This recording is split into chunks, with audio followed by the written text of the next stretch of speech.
Charles Bronson names the 7 actors he respects most. Charles Bronson was born with the name Charles Dennis Bukinski on November 3, 1921, in a town called Ehrenfeld, Pennsylvania. He was the 11th kid out of 15 children. His parents came from a country called Lithuania, and his family didn't have much money. Life was really hard for them. Growing up in the coal mining areas of Pennsylvania, Bronson knew how tough hard work could be from when he was just a kid.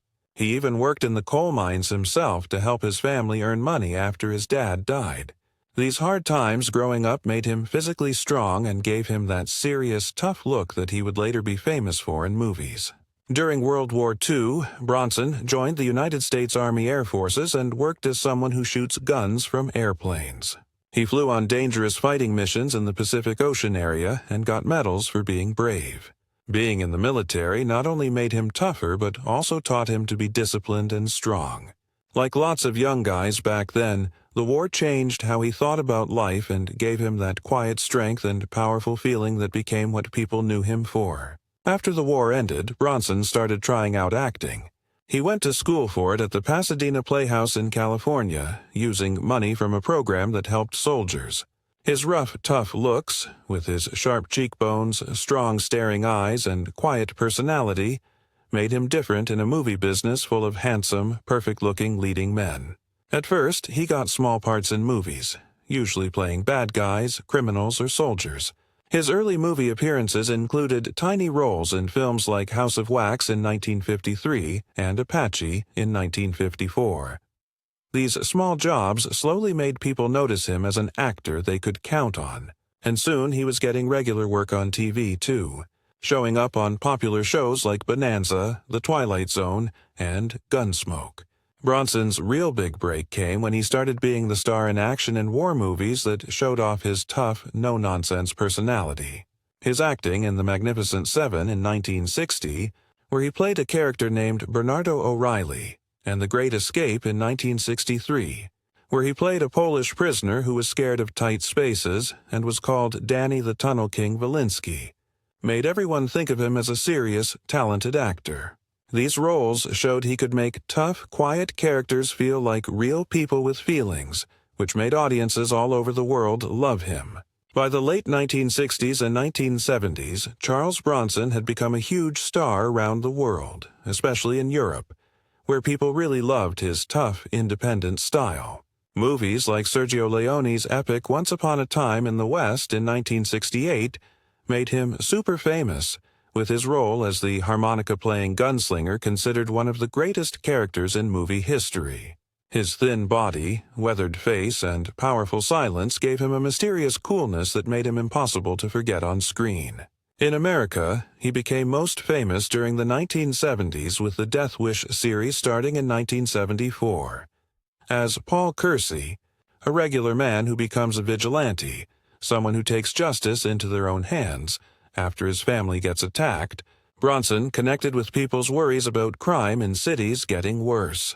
The character became hugely popular, and even though critics argued about whether the movies were right or wrong, audiences loved watching him deliver his kind of justice.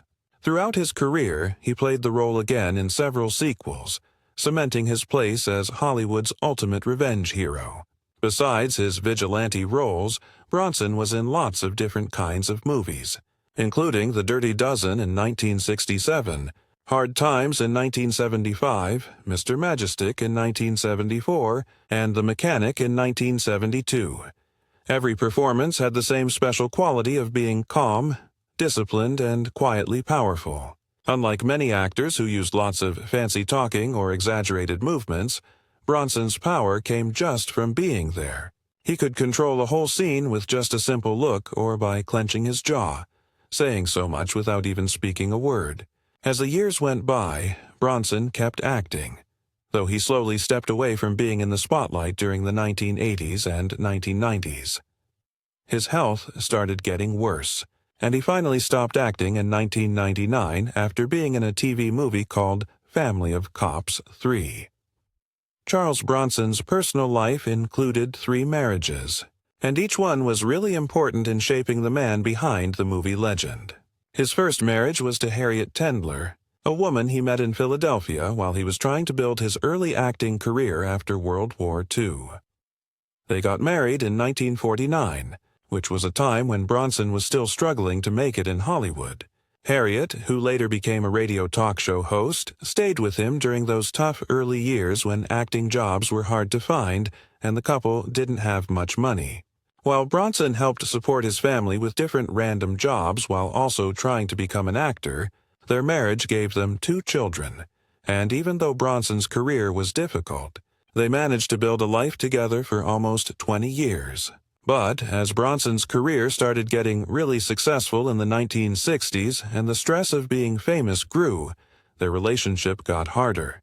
After many years of trying to balance his growing stardom with family life, the couple decided to split up, and their marriage ended in 1967. Just 1 year later, Charles Bronson started what would become the most important relationship of his life. On October 5, 1968, he married a British actress named Jill Ireland, who had been married before to actor David McCallum, who was Bronson's co-star from The Great Escape. Bronson and Ireland quickly became one of Hollywood's most loved couples, often acting in movies together like The Mechanic in 1972, Breakout in 1975, and Love and Bullets in 1979. Their connection was obvious both on screen and in real life, and they built a strong family. Together they had a daughter, and they also adopted another child, showing how committed they were to raising a big, loving family. Their marriage lasted more than 20 years, which was really rare in Hollywood, and people saw it as an example of loyalty and love. Sadly, their time together was cut short when Jill Ireland died from breast cancer in 1990. Bronson, who had been deeply devoted to her throughout her sickness, was heartbroken by losing her, and friends said that he never fully got over it emotionally. It wasn't until 8 years later in 1998 that Bronson got married again. His third wife was Kim Weeks, a woman who used to work for Dove Audio, a company that made spoken word recordings. Unlike his very public marriage to Jill Ireland, his marriage to Weeks was more private, with Bronson looking for comfort and companionship later in life. Even though their time together was pretty short compared to his earlier marriages, they had a close bond, and Weeks supported him through his final years as his health started getting bad. The couple stayed married until Bronson died in 2003, ending their 5-year marriage. Charles Bronson, the tough star of tons of action movies and westerns, was never someone who talked a lot. Known for his tough outside and steel-eyed look on screen, he often gave short, direct answers in interviews. But when someone once asked him about the actors he respected most in Hollywood, he opened up in a surprisingly honest way. The list he gave not only showed his admiration for certain performers, but also gave people a peek into the values that mattered to him: toughness, being real, and dedication to acting. The first name Bronson mentioned was Lee Marvin, his co-star in The Dirty Dozen. Bronson said Lee was a soldier, plain and simple. He didn't just play a tough guy, he lived it. He carried the war with him, and that gave him a heaviness most actors can only dream about. When he walked into a scene, you believed him because he believed himself. Bronson respected Marvin's no-nonsense way of acting, his refusal to make things softer than they were, and his raw presence that often took over the screen without even trying. Next came Steve McQueen, who Bronson had a famously competitive friendship with. Bronson explained, "Steve and I had our differences, but I respected him. He had that hunger in his eyes. He fought for every role like it was his last. He made the camera his friend, and he had that quiet intensity you can't fake." Even though their rivalry was legendary, especially when both actors were trying to get leading man parts, Bronson admitted that McQueen's talent and star power pushed him to be better. The third actor on Bronson's list was Clint Eastwood. Bronson admired Eastwood's ability to control his own career and build a reputation as both an actor and a director. Clint was smart. He knew what the audience wanted before the audience did. He had patience and he had vision. He didn't waste time worrying about being liked.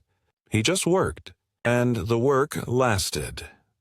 Bronson, who had spent years in supporting roles before becoming a star, saw in Eastwood an example of persistence and artistic independence. Bronson also named James Coburn, another fellow tough guy actor who had acted with him in The Magnificent Seven. Coburn had a style all his own. He was laid back, but underneath you could see the fire. He didn't try to steal a scene, but when he was there, you couldn't take your eyes off him. That's real talent. For Bronson, Coburn represented the kind of understated strength he admired. Never showy, always authentic. Another respected person for Bronson was Gregory Peck. Although the two men rarely worked together professionally, Bronson had deep admiration for Peck's integrity both on and off screen. Gregory was dignity. Every role he carried himself with honor, even when the story was dark. He made acting look effortless because he carried the truth inside him. You can't fake that. Bronson, often seen as a rugged anti-hero, saw in Peck the perfect example of Hollywood's classic moral strength. He also included Kirk Douglas, who he thought of as one of the hardest working men in Hollywood. Kirk never stopped. He had a drive, a fire that burned in every picture he made. He wasn't afraid of looking rough or ugly if the role needed it. That kind of courage is rare. Most men want to be pretty on screen. Kirk wanted to be real. Bronson admired Douglas's fearlessness in playing flawed characters and his never-ending energy. Finally, Bronson named Robert Mitchum, a man he felt captured the essence of screen presence without even trying. Mitchum didn't act. He just existed. That's the hardest thing of all. Being natural, being real, letting the audience come to you instead of forcing it. He had that mystery, that edge. I respected that more than anything. For Bronson, Mitchum's casual, almost lazy style wasn't a lack of effort, but actually mastering it. Proof that the camera loved honesty more than big, dramatic acting. In the end, Bronson's list of 7 actors showed his own philosophy of acting. He admired toughness, being authentic, quiet intensity, and above all, being truthful. These were not men who relied on tricks or vanity. They carried their roles like they carried their lives. Honestly, directly, without apology. For an actor like Charles Bronson, who built his career on raw presence rather than words, these 7 stood as the rare few worthy of his genuine respect. Charles Bronson, one of Hollywood's most lasting and iconic tough guy figures, passed away on August 30th, 2003 at the age of 81. His death happened at the world-famous Cedars-Sinai Medical Center in Los Angeles, a hospital often connected with the final days of many famous people from movies, television, and music. Fans around the whole world felt sad not only about the passing of a legendary screen presence, but also the end of an era in which Bronson had defined the gritty, serious action hero for generations of moviegoers. For years, people guessed about Bronson's declining health, and after his death, different sources reported that he had died from pneumonia and complications from Alzheimer's disease. However, when people looked more carefully at his official death certificate, it told a somewhat different story. According to the document, those widely spread causes were not listed at all. Instead, the certificate gave a more detailed explanation. Bronson's immediate cause of death was respiratory failure, a condition that often means the body's final struggle to breathe.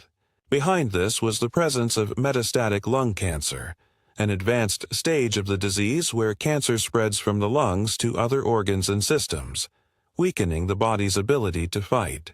In addition, 2 other serious conditions were listed as contributing factors: chronic obstructive pulmonary disease, or COPD, a progressive and weakening lung disease often connected to smoking for a long time, and congestive cardiomyopathy, a form of heart failure where the heart muscle becomes weakened and enlarged, losing its ability to pump blood effectively. These combined illnesses paint a picture of a man who, despite his on-screen image of being indestructible, had gone through a long and difficult battle with multiple health problems in his final years. Bronson had been known for his rugged lifestyle and the intensity he brought to every role, but away from the cameras, his body was clearly worn down by decades of physical strain and health struggles. His death, therefore, wasn't sudden, but rather the result of a long decline that many people close to him had witnessed quietly. After he passed away, Charles Bronson was laid to rest far from the glamour of Hollywood, in the peaceful and rural setting of Brownsville Cemetery in West Windsor, Vermont. This location was deeply symbolic of the man himself, private, understated, and far removed from the glare of the spotlight. Vermont had been a place of retreat for Bronson, offering him the peace and quiet he wanted in contrast to the intensity of his professional life. The choice of this final resting place reflected both his deep personal connection to the area and his lifelong preference for simplicity over spectacle.